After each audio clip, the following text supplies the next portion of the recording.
Magandang araw sa lahat. Meron tayo ngayon dito, Bavin, yung brand niya. Metal desk stand.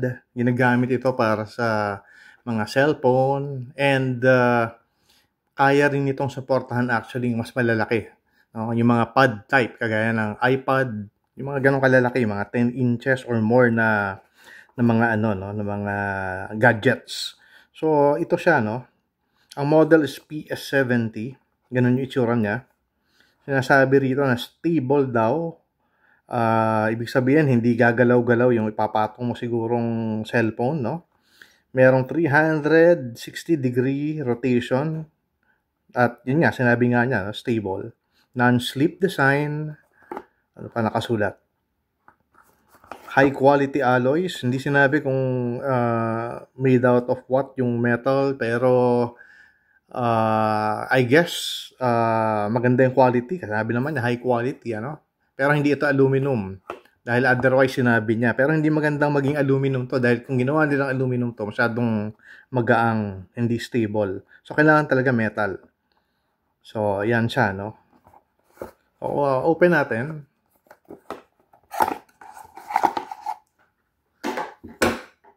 So, yan siya.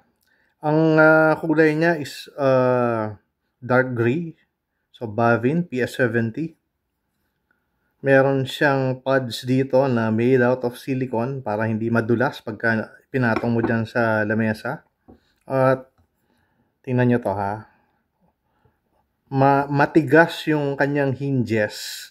Kaya hindi siya delikado na pag nagpatong ka ng gadget, babagsak. Kaya kahit mabigat, kaya niya dahil mahigpit ang mga hinges nito.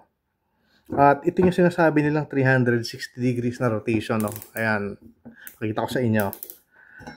So, pag iniikot ko to, may nararamdaman ako at naririnig akong clicking sound. So, ibig sabihin, mayroong mechanism dito sa loob. So, ginawa nila yon siguro para hindi siya mag-free wheel na paikot-ikot para may hinto siya. Pero, kagaya na binanggit nila, no? 360 degrees rotation. At dahil nga dito sa silicone pads na ito, na pinakanyang footing, so, makapit siya. Ayan, no? Makapit siya. Hindi siya basta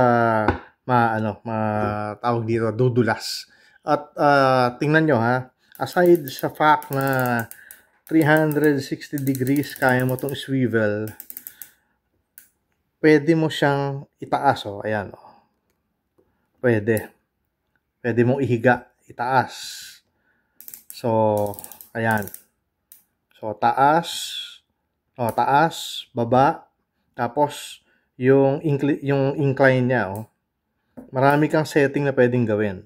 So, maglagay tayo ng sample, ano, ito cellphone. Lagay ko dito. Ang maganda rito, no, meron siyang slot dito. Kaya habang ginagamit mo, pwede ka pa rin maglagay ng charger doon. Hindi siya sagabal. Tapos, ayan, pwedeng pa ganyan. At ayan, no. Ang dami mong magagawang setting. So, pwede rin patayo. Oh, ayan, no.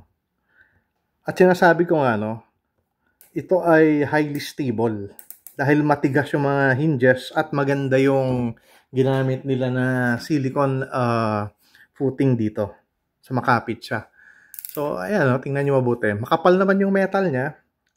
At kailangan naman na maging makapal siya dahil kailangan maging stable siya. Kailangan may konti siyang weight. At actually, may kabigatan siya. Hindi ko na nakuha yung aking weighing scale pero I guess nasa ano to, no? Mga around 100, I guess mga 150 to 200 grams. Ganun to. So, enough yung weight nito para suportahan ang cellphone and even yung malalaking gadgets kagaya ng iPad. Ang inaasahan ko sana dito, nung bago ko ito nakuha, sana ito ginawa nilang screw eh. Kasi ginawa nila ito na hinge siya, yan, may hinge function siya at matigas siya. Pero later on, pagka medyo na matagal mo na nagagamit at palagi mong ina-adjust, may possibility o may tendency na luluwag ito. At wala ka ng paraan para sigipan siya dahil ang ginamit nila rematch Ayan, no? So, hindi mo siya maihigpitan. Ngayon, kung gaano katagal mo ito mong gagamit na hindi lumuluwag, only time will tell at kung gaano mo siguro kadalas na kinakalikot na nilalaro-laro o ina-adjust. So, depende. And I guess, I think, base dito sa nararamdaman ko na to na mahigpit siya, I think it will take years bago siya malaspag. And by that time, maaaring bumili ka na rin ng kapalit nito. At maraming model actually itong Bavi na to, no? Naging interested lang ako dito sa model PS70 dahil nga dahil affordable, no? Ang price kasi nito is only 145 pesos. Kasama na dun yung delivery and you can purchase it sa mga online shopping stores, no? Kagaya ng Lazada and Shopee. So conclusion, maganda siya, stable siya, makapit yung footing niya, very affordable siya, hindi ka lugi. At bago ko nga pala i-end, nalimutan kong banggitin sa inyo, ayun, no? Meron din siyang silicone pads para doon sa pagpapatungan ng gadget mo or cellphone para hindi siya magasgas. So, all in all, hindi ka lugi dito. Sobrang bargain to at maganda yung kalidad niya. At matagal ito bago mag-corrode or kalawangin, no? Kasi hindi naman ito stainless steel, hindi naman ito aluminum. Ito ay made out of alloy. Kaya eventually, pag natuklap o nagasgas yung pintura nito, pwedeng pagsimulan ng kalawang. Pero huwag niyo masyadong isipin yon dahil napakatagal pa yon bago mangyari. Dahil ang tingin ko, pinowder coat nila ito So, napakatibay ng coating nito.